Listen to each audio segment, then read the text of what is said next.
It's late in the afternoon. An MGM primary school student is making his way to his friends at a vacant lot in rifle range.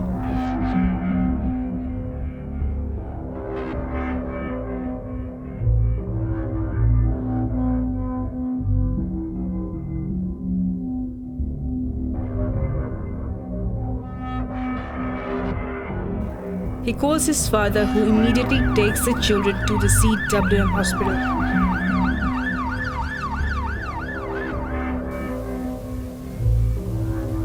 But it was too late.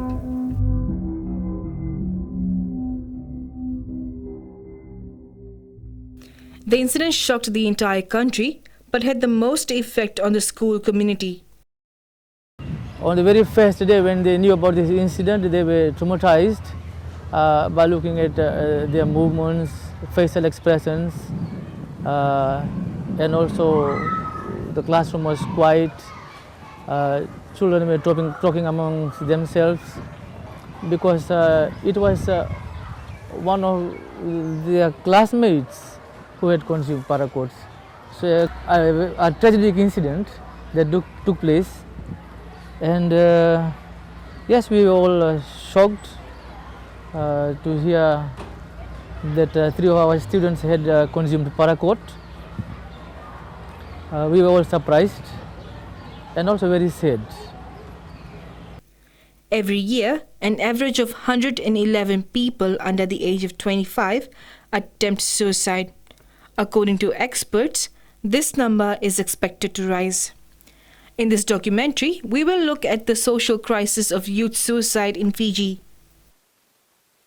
Kelera was only 17 years old when she attempted suicide. She had to repeat year 11 and stay away from the one person who raised her, her mother. What was going through my mind was frustration, disappointment. I had low self-esteem because I was not producing good results. I've been having disagreements with my mom, and that really affected me a lot. Even though I had repeated Form 5, I had dreams. I wanted to become a lawyer. And it felt like the steps that I need to take in order to become a lawyer was all just blurry. It's a common belief that young people suffering from depression commit suicide. However, psychiatrist Dr. Odile Cheng says this is not the only reason. A lot of people who are depressed do contemplate suicide, but we also know a lot of people are actually not having depression but just very, severely distressed.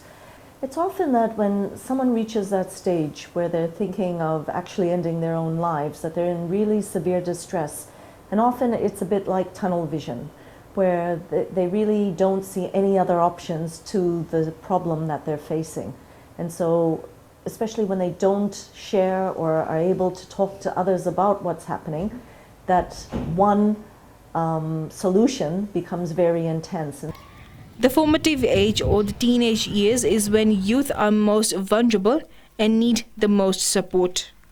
Mainly it's coming down to relationships and breakdown in family relationships and relationships with people that are close to them. So it's one thing that we're saying that maybe it's because of the breakdown in those relationships or individuals not knowing how to cope when relationships break down. The issue has been making headlines in the media, and some critics say this needs to be reported with due care. Veteran journalist Rita Narayan says the media needs to shape discussion around suicide. The trend now is that the victims are getting very young. We're talking about a generation of people whose lives are being cut off at primary school age. What are we doing about it? If we're not going to talk about it, then who is? If the media is not going to report on it and create that awareness, then who is going to do it? There is sort of a responsibility for how we report on it, but there's also that obligation that we do something about it so that it starts coming into the fore, that we start addressing it. Because youth suicide is such an important issue affecting a large demography of the population, it is natural to get the views of the young people. I think It is the parents, maybe. It's the parents that are sort of neglecting their responsibilities towards their own children, and also the society that the kids live in. I wasn't like trying to imply like if your parents don't say they love you, that means they hate you or something. Yeah. But I'm just saying that, you know, saying I love you would like, and like, you know, providing food for you, clothing you, that's obvious stuff, you know. That shows, you know, shows that your parents love you. But maybe just, you know, a little hug and I love you, you know, that would like lighten up someone's day, you know, make them feel better. If you are strong enough, because honestly, committing suicide takes a lot of guts. If you are strong enough to jump off a building or to consume paraquat, stab yourself, you are strong enough to handle your problems, all right? Because these things, committing suicide requires more guts than tackling your problems. So no problem is greater than stabbing yourself or whatever you do.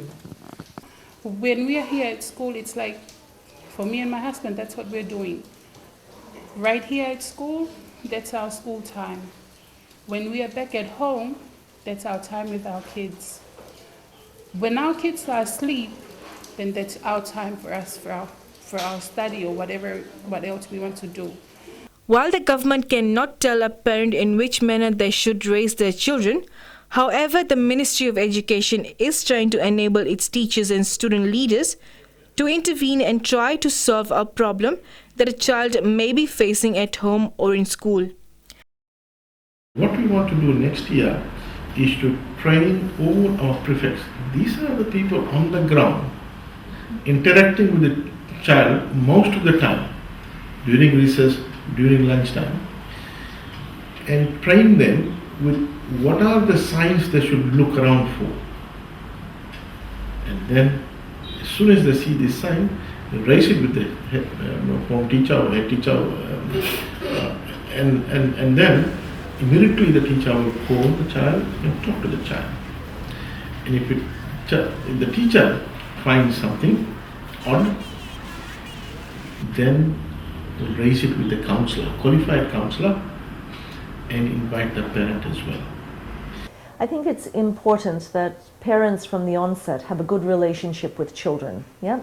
And, you know, again, be aware of those potential signs of when someone might be so distressed that they will resort to hurting themselves. I think, you know, we also have to remember that children are children, parents are parents, and there's that relationship that needs to be respected. And that parents shouldn't fear that this will be the result. Kelera is at a point in her life where she has the strength to achieve her goals. She is an active member of her church. She is part of the Pacifica Voices choir and is studying to be a lawyer. She has a fun-loving personality and is very vocal. Perhaps this is the reason why she is an avid debater and has chosen journalism as an elective. Like I was going to do something big that day, that night. I was going to end my life. And then when my mom took me away from the village, she brought me back home. And then she also spoke to me. And then I started to realize that everybody has problems. And committing suicide is not the answer. No, because as the saying goes, it's a permanent solution to a temporary problem. You know, you are ending your life and that's it, you're ending your life, but you don't know that that problem is just gonna be there for a short while.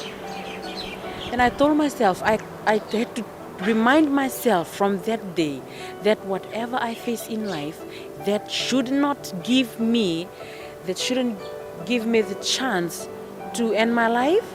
Because, you know, when you face problems makes you become strong. You know, it also gives you the experience that you have gone through something, and for you to be able to influence somebody else, for you to be able to encourage somebody else who's going through the same thing.